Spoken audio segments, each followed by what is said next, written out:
Hi. So this is a question that one of my friends sent to me a few days back, and I thought it might be a good idea to make a video on this. So as always, I encourage you to pause the video and try this problem out yourself before watching the rest of the video. So let's get started with the question. This is a typical mathematical induction question. So it asks us to prove this one complicated expression for n all n positive integers, or sometimes it's natural numbers as well. So positive integers start off with 1 and natural numbers start off with 0. So first we go on with our basis case, prove our basis case, and in this case the basis case would be n equals 1 because natural numbers start off with 1. Had it been in this case it would be n equals 1 because positive integers start off with 1, and had it been natural numbers, it would start off with 0.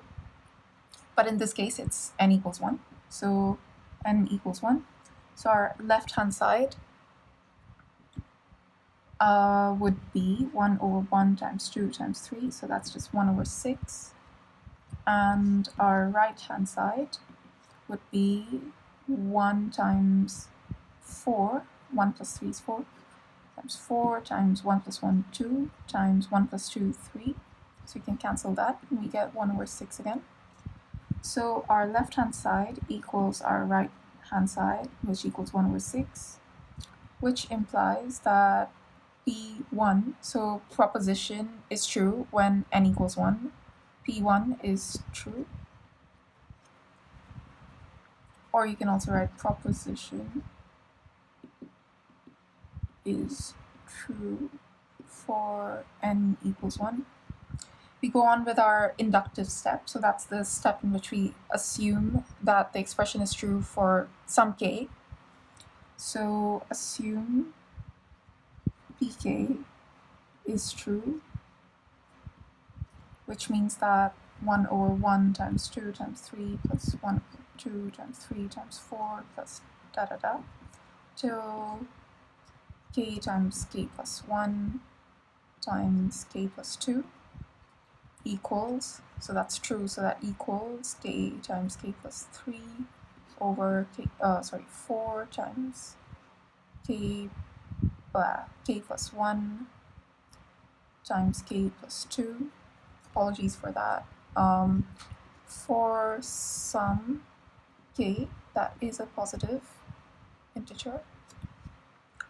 So now we need to show that if we assume this is true, if we assume that the proposition is true for k, then it is also true for k plus 1.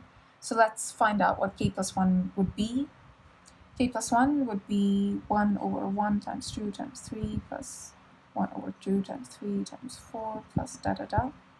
Then the second last term is going to be the last term of pk, so 1 over k times k plus 1 times k plus 2. And then we're going to add on one extra term. So k plus 1 times k plus 2 times k plus 3. And we notice that this is the same as this here. So we can just substitute this expression for this. And often in mathematical induction questions, the way we use, it's important to use the assumption, otherwise we're not showing that pk plus 1 is true if we're not showing that this is true implies that k plus 1 is, like, the proposition is true for k plus 1. It's important to use the assumption. And often we use the assumption by spotting where the previous term repeats. In this case, the previous expression repeats here, so we can just substitute in. So let's substitute that in. We get k plus 1, k times k plus 3 over 4 times k plus 1 times k plus 2 plus 1 over this entire thing, k plus 1 times k plus 2 times k plus 3.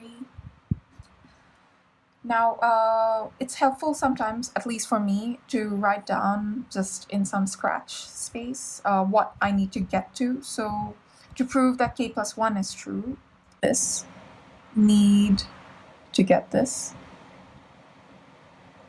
So we need to get k plus 1. So we need to get like this expression, but with k plus 1. So k plus 3 plus k plus 1 plus 3, that's k plus 4. 4 times k plus 1 plus 1, so that's k plus 2.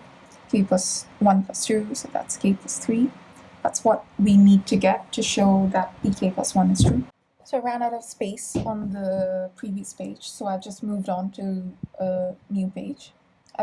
I've copied down my little note on the last page as well, and this is the last thing we got. So as we see here, we just need, we've got an expression, we need to get to an expression with just one fraction, but right now we have two.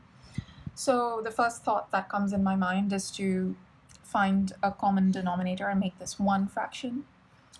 So a lot of people at this stage may expand these, but I think it's easier to just not expand and, in fact, just see what factors these have in common and don't have in common, so we can find a common denominator. So here we know that k plus 1 and k plus 2 are common factors here, but 4 and k plus 3 are not. So our common denominator would be 4 times k plus 1 times k plus 2 times k plus 3. So we can multiply this, both the numerator and denominator, by k plus 3, since that's the only missing factor here. So I get k times k plus 3 times k plus 3, so that's just k plus 3 whole squared. And here, same denominator, so 4 times k plus 1 times k plus 2 times k plus 3. And here we have k plus 1, k plus 3, k plus 3 already. All we need is the 4.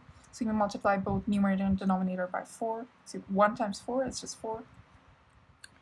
Now I would have one single denominator, but I'd still have this expression here, k plus times k plus 3 whole squared plus 4 over this entire thing. So 4 times k plus 1, k plus 2 times k plus 3. Now, as we can see here, if we compare, we've already got the 4 times k plus 2 times k plus 3 here, but we still need to get rid of the k plus 1. And also, the numerator needs to be in this form rather than that. And since there's no k plus 1 term in the numerator, I have no option but to expand in this case.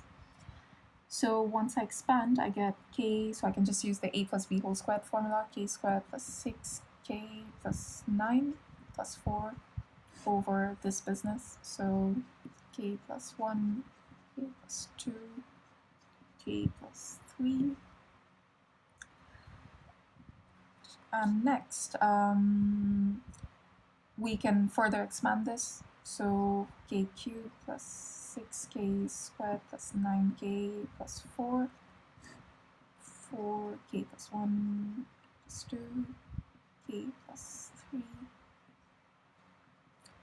And now I know I need to get rid of the k plus 1, so I can safely sort of guess that k plus 1 is going to be a factor, but I'm still going to check.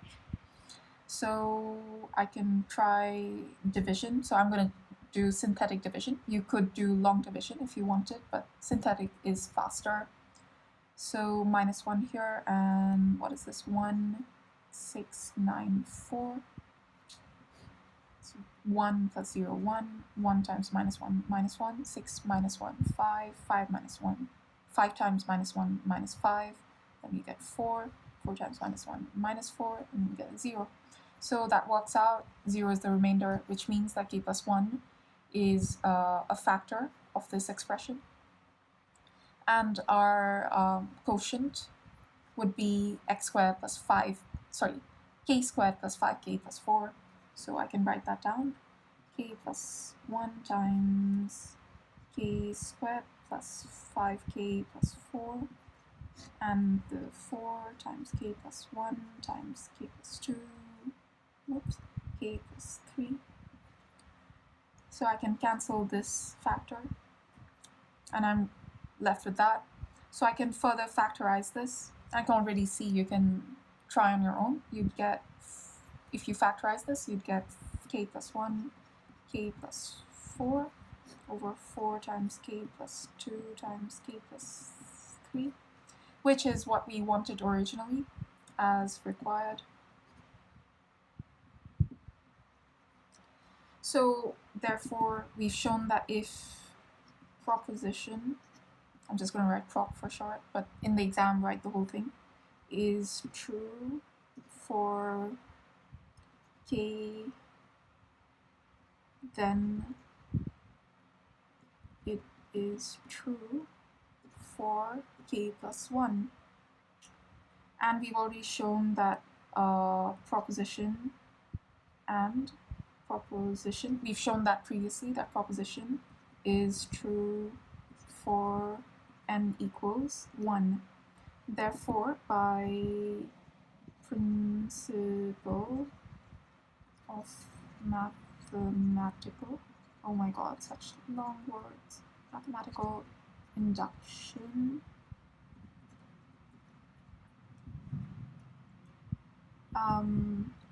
proposition, prop, is true for all n that are positive integers. And so we are done with the question.